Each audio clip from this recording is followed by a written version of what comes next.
eyinza okulimbisa nti otuuka wano onyumiza omuntu nti enkuba yatussedda. Kayira BBC Swahili nzaiza okulaba oli wano Wabiswa. Allahu akbar. وسلم سلام وعليكم السلام. نجيبه الحمد لله اللهم امين امين يسف نيبلي ابوي ولمwana nyankole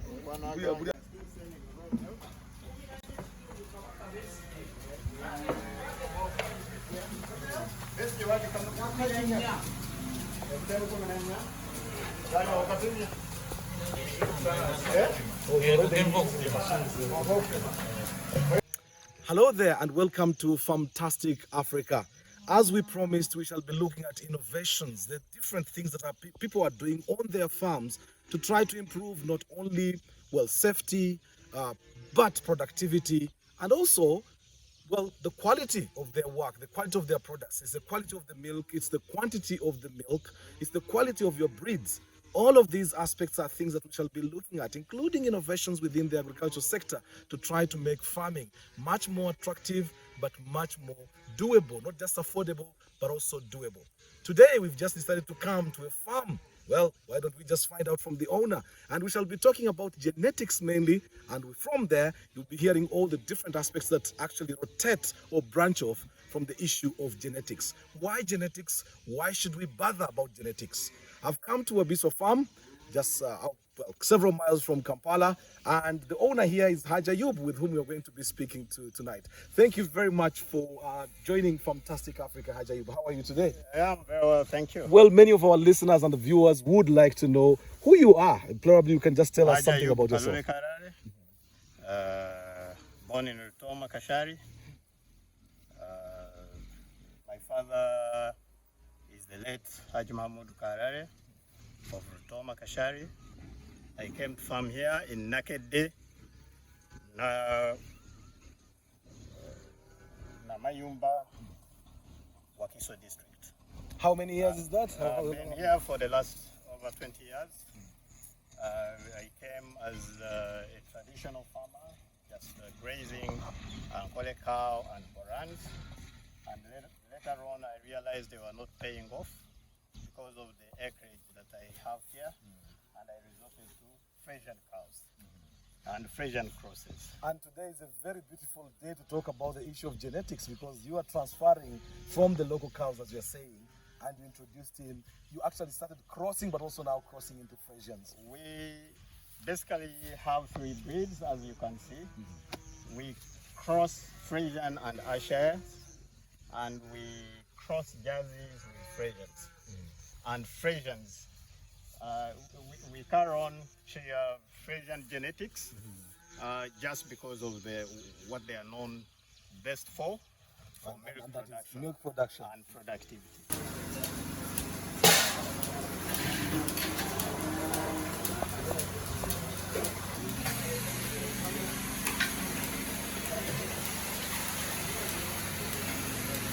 Our cow like this one, small, that's called East. You see that one is? Yeah, that's something. Oh, the milk is already pouring. Yes, yes.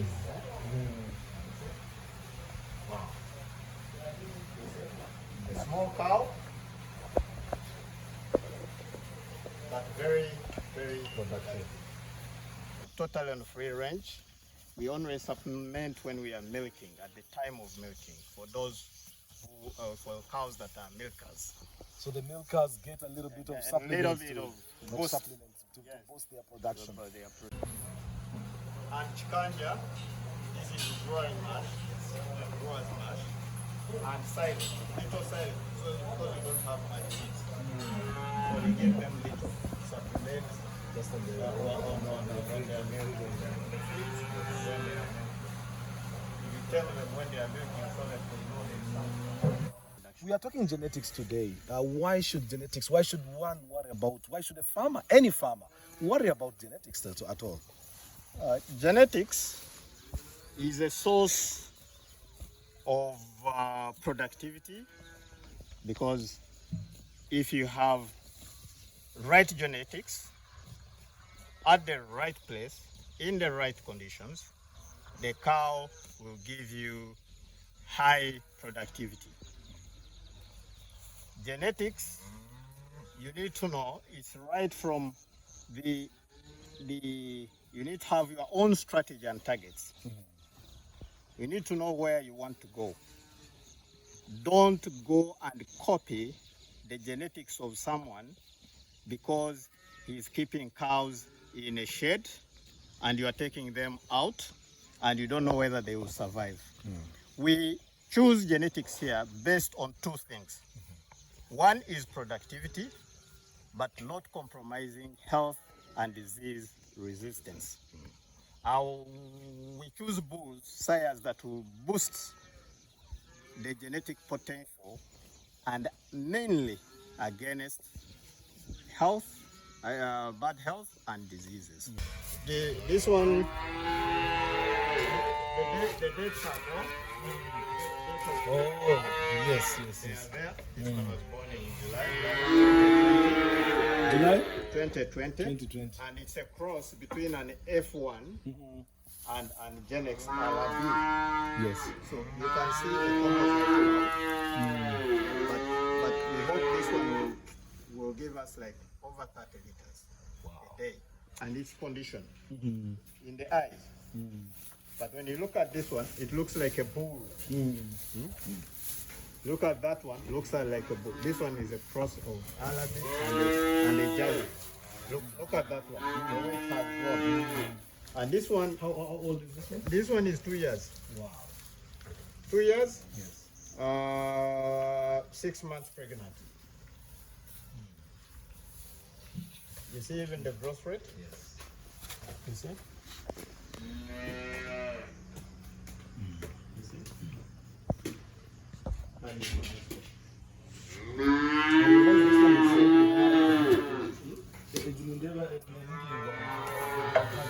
which one? Is that this one? Is that a trait with them? And that's why you see our cows are kept in the fields and we are not worried of ticks. Ticks, for example, yes. And actually some of the cows are carrying ticks. The blue tick is there.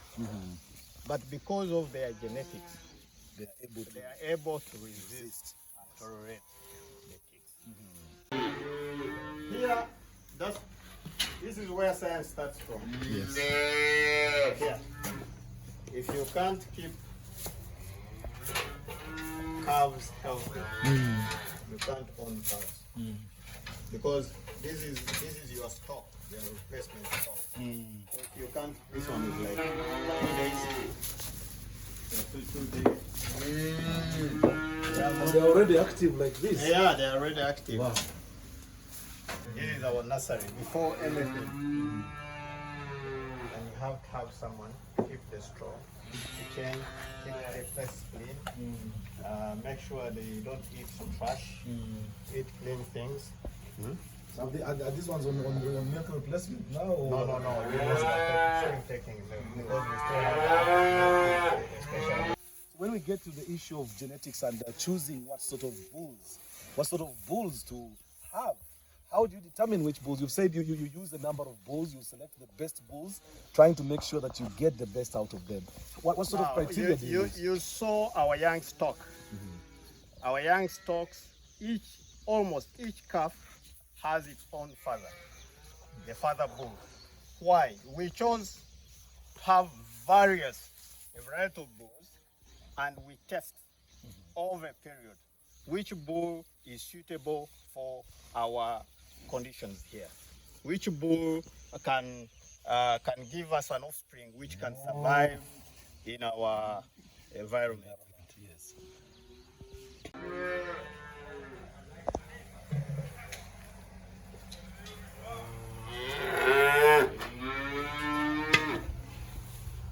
Now, part of when people talk about genetics, many people have been thinking that it just means dropping our traditional cows, our Ankole cows, for example, and then just adopting the freisians.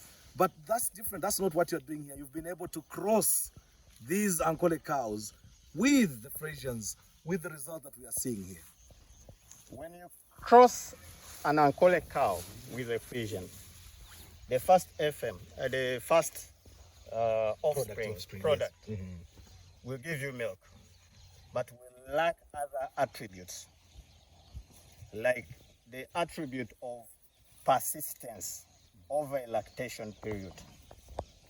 So you need to choose a bull that will give you that attribute in your genetics going forward.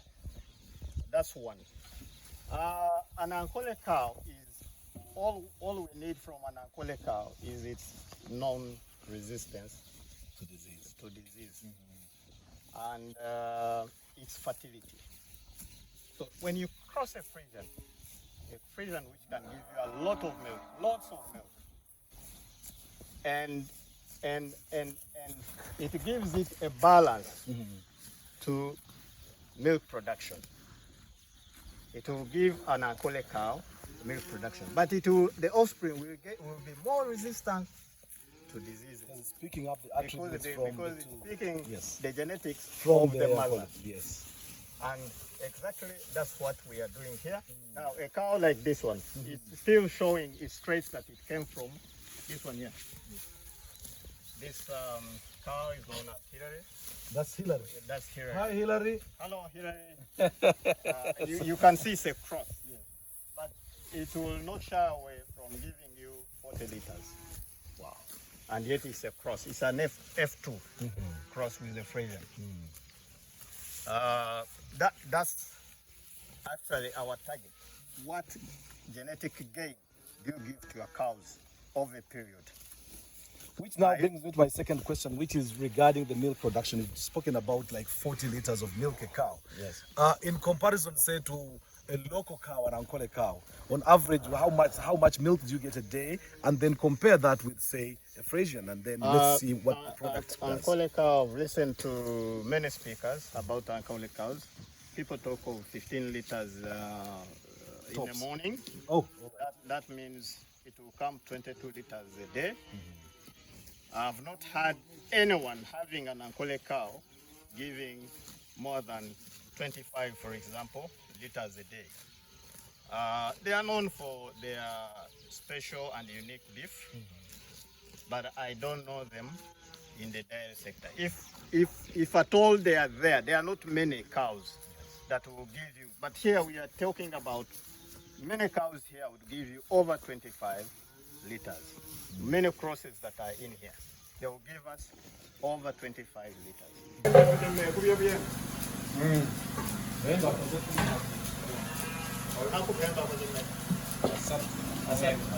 the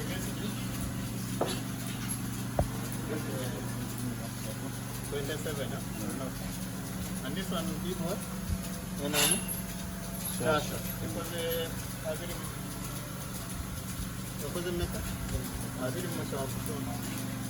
So, and we are still on free range. We supplement only when they are milking. When we bring them for milking,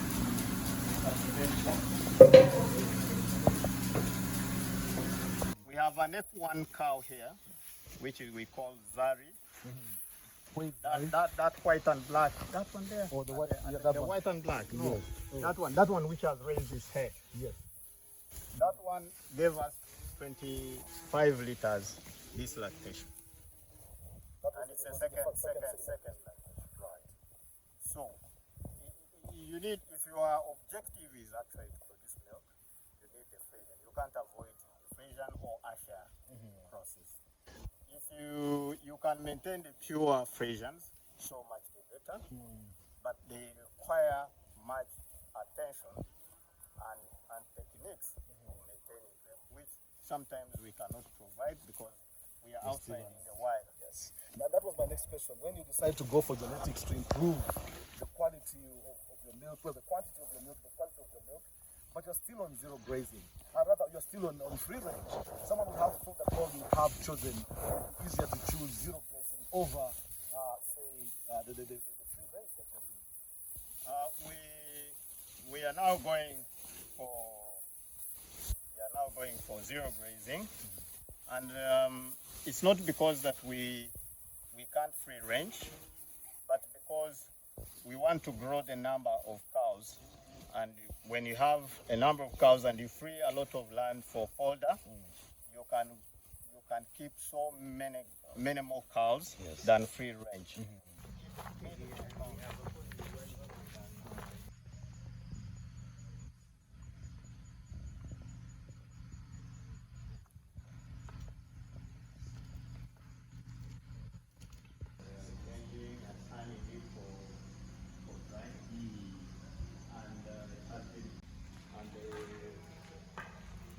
Hard stuff cooked off and also added into the biodigester, which we shall put at the end there.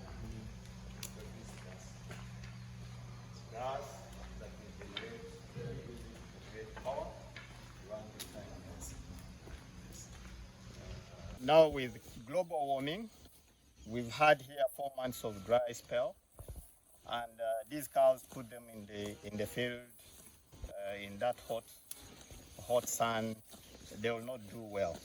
So the ample conditions for it is like now 22 maximum, 23 and 18. These Frisian cows will do well.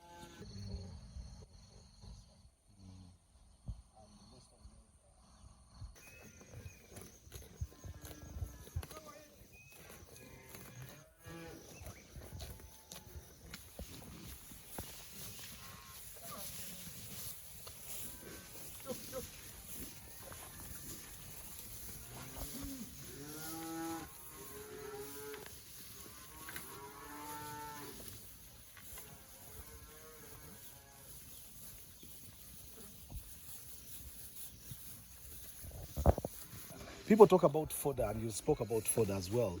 What sort of fodder are we looking at, especially for dairy cows? Is it different for, say, beef cows as opposed to dairy cows? Is there a difference in terms of the fodder that you make? Mainly, a dairy cow needs three things. It needs energy-giving food, balanced it. The core part of it is the protein. They need protein like nothing.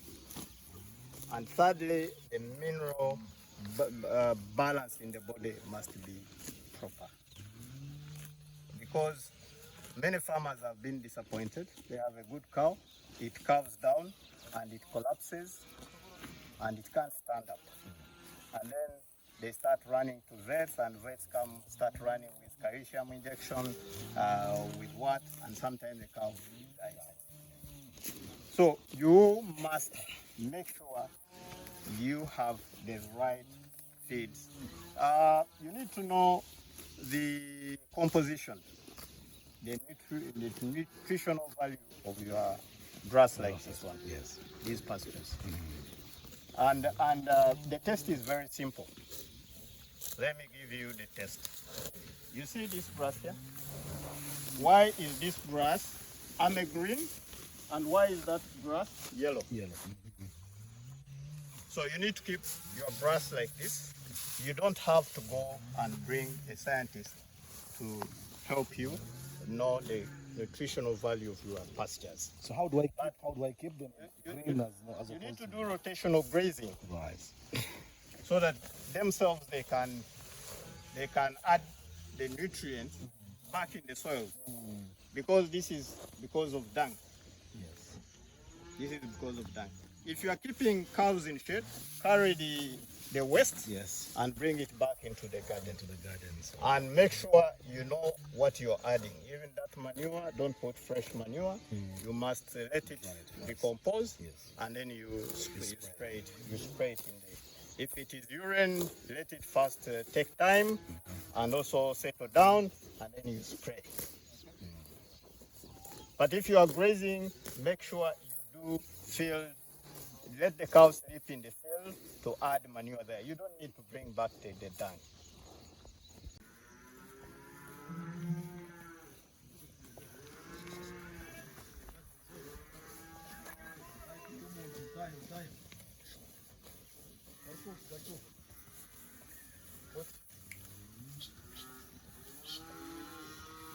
We are sort of tampering with nature. When do you allow the cows to enjoy, like a bull to enjoy a female cow when it's just all about AI? We thought about ourselves in terms of production, but where do you allow the natural process, for example, for bulls to be with the cows? We totally don't keep a bull here. Our objective, we cannot have until science is available to tell us the genomics of a bull. We cannot carry bad genetics into our herd. So totally, the bull is not acceptable here. The idea of So God. this business of saying you want You want the cows to enjoy, yes, yes. I You no longer want them to I- enjoy. I think it will not apply here. It can apply somewhere else, but here it's not going to apply. Yes.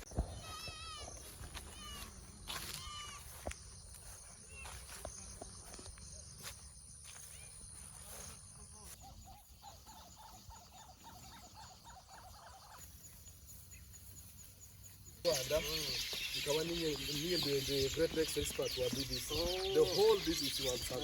I'm called Mutazinda Sharif from Barara. I've been here since May 2020. Yes. As a farm manager, I was employed.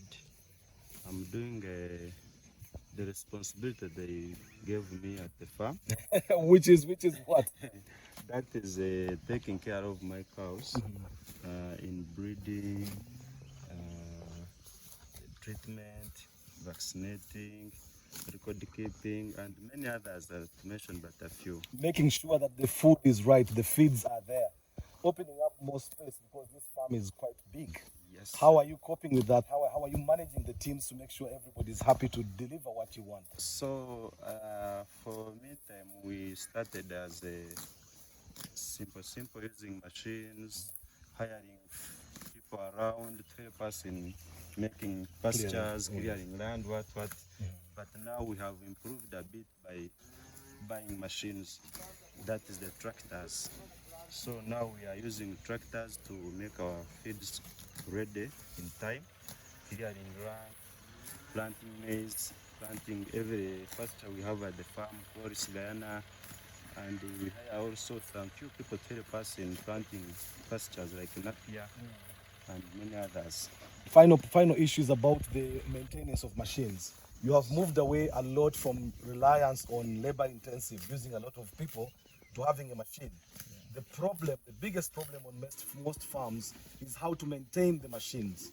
Have you had any breakdowns, or how are you ensuring that the machines are in good condition to be able to give you what you want? So for us, what we do with machines, we use our machines very well with technical personnel. We hired people who understand how to use machinery from various places. We inquire the technical people we hire and we bring at the ground. For any problem we have, we connect with the mechanics. They come and help us at the ground. Finally, how often do you get to speak to your boss to talk about the dreams? Because what I've also realized is that in this line of work, the farm owner, the boss will always have a vision. He will want things to happen a certain way. And translating that vision to a manager who has to translate it on the ground becomes the problem. So how often do you have these conversations with your boss, and probably at there times you tell him this is not working, let's drop it? Are you frank enough to say, boss, let's just drop it and then go for something better? Yeah, we normally do. Every time we are in touch, sometimes on phone call, sometimes on social media, WhatsApp, or physically. Yeah, we normally do that. It's a routine program. The reason I brought this point, and it is very, very important, many of the farm owners have particular visions. Before I left the BBC, I spent nearly 6-7 months of research, going online, going onto YouTube, Googling a lot of stuff, reading up on stuff, and I came in with a serious vision of what I wanted to do. The problem was, how do you transfer the knowledge that you have got, the vision that you have, to the manager who is supposed to get it implemented on the ground? The dilemma always comes there. Sometimes things are lost in translation. Transfer of knowledge from the owner's vision now to the manager who has to implement it. If things die there, a lot of money again is going to go down the drain. I think these are things that we need to keep having. And Sharif says he's always in constant touch with the farm owner sort of talking about what is working, what is not working, and then finding ways around that. These are not things that can wait, and I think that's the importance of communication between farm owners and farm managers. So you are close to my innovation. Let's talk about costs, because looking at a herd like this, building it up, it will be every farmer's dream to want to do that, but it's not easy to come by. Advice just in terms of where does someone start, because quite often you look at this herd and you almost want to be like Hajji Ayub. You've done this over 20 years, so it's not like a journey that has happened just at once. Where does someone start? How does someone start, especially with the genetics that you're sort of talking about today? If you want to start farming, first acquire knowledge. There are a lot of seminars, training, and workshops about training. First acquire knowledge of what you want to do. If your objective is to produce milk, of course you are going to go for such cows and get the right cow. Acquire knowledge, knowledge of how to keep a cow, of basic husbandry methods, practices.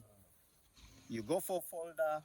You need to understand the folder, what the cow is going to eat, what kind of doctor are you going to use, a vet who is going to treat your cow, because a cow will definitely, you are not sure, even if you put it under shade, it will definitely get sick.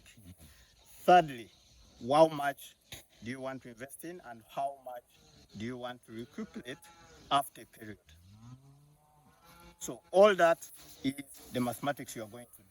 Don't just go to someone and then you say, I want to buy a cow. When you don't have fodder, you don't have a vet, you don't have... When a woman gets pregnant, she goes for antenatal. So this is the same thing. You go to a vet, you go to a nutritionist, animal nutritionist, to tell you how to keep a cow and how to feed it. Just in And terms you of don't where have to to start start with big land. That's what I was going to You don't ask. start with big land. Now technology allows you to keep the cow under shade. That's one. You can do strip grazing. Strip grazing, 1 acre for like 2 cows, 3 cows. You don't need anything else. You keep shifting, up to 5 cows, by the way. You can use strip grazing and you keep 5 cows in 1 acre. You can use 3 acres and keep like 20 with the new technology in improved Napier, the Napier Pakchong, Yes. the Super Napier Pakchong, Super Napier, they call it new Super Napier Pakchong 1. They say you can keep a big number of cows, like in 1 acre, can serve 15 cows under shade throughout the year. If you look after it well. That's with good management. With So good management the word always of comes that good super, management. Yes. Of the super super Napier, yes. So in terms of numbers, I was just wondering, I mean, you were saying someone can start with 2, with 3, depending on how much money you have at your disposal. But if someone wanted to start, there are so many people who are out there really motivated and wanting to start. But you look at this and you hear it is 7 million, 8 million a cow, and you're sort of turned off, you're turned away. How does someone start? Quality goes with price. A quality cow will be expensive. There are cows which are cheaper, and they almost look the same. But for us, those who are breeding high-end cows which we say are above, produce milk above 30 and more liters, they are always expensive. 8 million is not expensive for a heifer, which is in calf, because we use sex semen. You are basically taking two cows. You are taking 2 cows in one. If you looked after that cow and it calves down, it will give you a female calf. And if you groomed it better, at 1.5 years, you are serving it. So basically, you are carrying 2 cows. Yes. What sort of challenges, what sort of setbacks have you had in the process of, going down the route of genetics? One is the service provider for semen. It was hard to get the right service provider for AI. We tried it many times ago and we were failing. The rate of conception was too low, and we dropped it. We went back to bulls, and then we came back into semen until we got in contact with Eurus, the genetics team in Kampala, who came and advised us on how to go about it.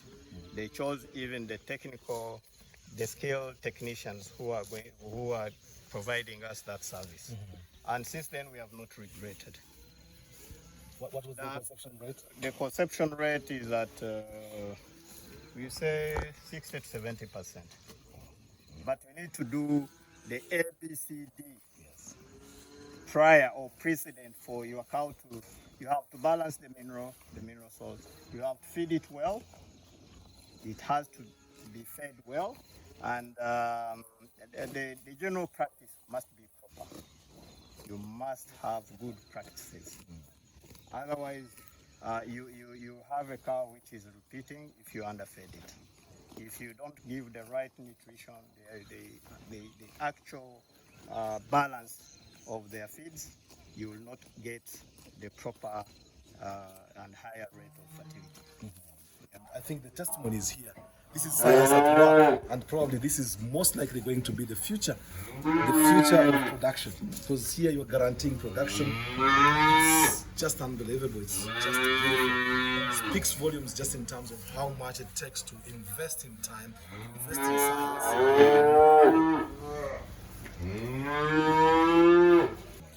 If you had any advice for farmers now, looking forward, going forward, given where we've come from, given your experience in genetics and what they've been able to do, crossing the different breeds, what sort of advice would you have for farmers out there?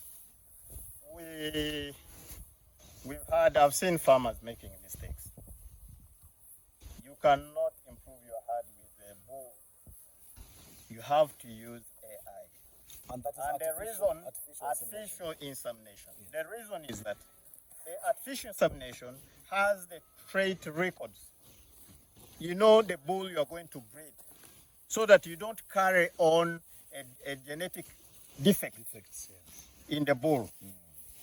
A bull can be born to a good cow, but that does not mean it's a breeding bull. So you need a certified breeding bull to improve your genetics. And that's a big mistake. A cow might be prone to mastitis, and it's giving you a lot of milk, lots of milk. But again, it has produced a bull, you are carrying mastitis, you are actually buying mastitis. So on the chart of a bull, the bull trait and its attributes and its pedigree records, we can tell which bull is better for your cows. So I recommend farmers to go for AI. You saw that genetics is helping us to gain, to progress with our genetics here. Most of the young stock are products of genetics semen. So you can see what they are doing. Even the growth rate, the appearance, the shape, the stature. Hopefully, we shall get a lot of milk. The first heifer that delivered here, first calving of genetics, shot to over 30 liters. Wow. It's there. Yes. And we call it Mbabazi, meaning the grace of God. So we have only one cow from genetics, and it's already excelling.